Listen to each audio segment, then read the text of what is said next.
Tinsukia press club में आज Bodosa sports club ने 17वें राष्ट्रीय स्तर फुटबॉल टूर्नामेंट बोडोसा कप की घोषणा की।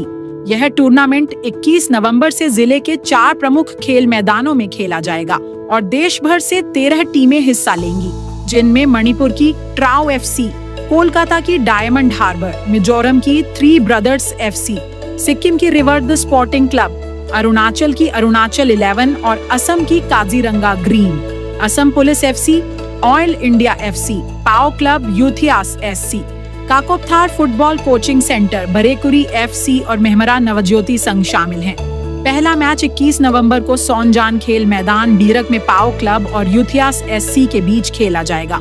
उद्घाटन करेंगे असम कैबिनेट मंत्री पीयूष हजारिका।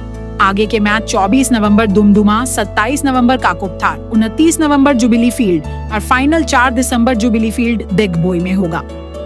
बोडोसा स्पोर्ट्स क्लब ने कहा कि यह टूर्नामेंट पूर्वोत्तर के युवाओं को राष्ट्रीय मंच देगा और फुटबॉल प्रेमियों के लिए रोमांचक और उत्साही माहौल लेकर आएगा, जिससे हर खिलाड़ी और दर्शक इस खेल के जादू में खो जाएगा।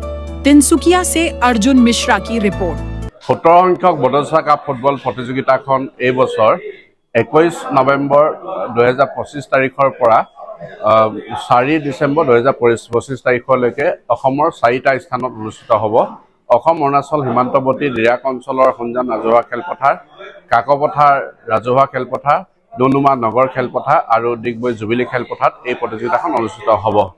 এই প্ৰতিযোগিতাখনত ভাৰতবৰ্ষৰ আগশাৰী 13টা দলে অংশগ্ৰহণ কৰিব আৰু আটাইকেইটা স্থানতে খুব সুন্দৰ খেল অনুষ্ঠিত হ'ব বুলি আমি আশা প্ৰকাশ কৰিছোঁ আৰু সকলো ৰাইজক উক্ত 4টা স্থানত খেল উপভোগ কৰি তেখেতসকলে আমাক উৎসাহিত কৰিব বুলি কিনে আমি আশা প্ৰকাশ কৰিছোঁ।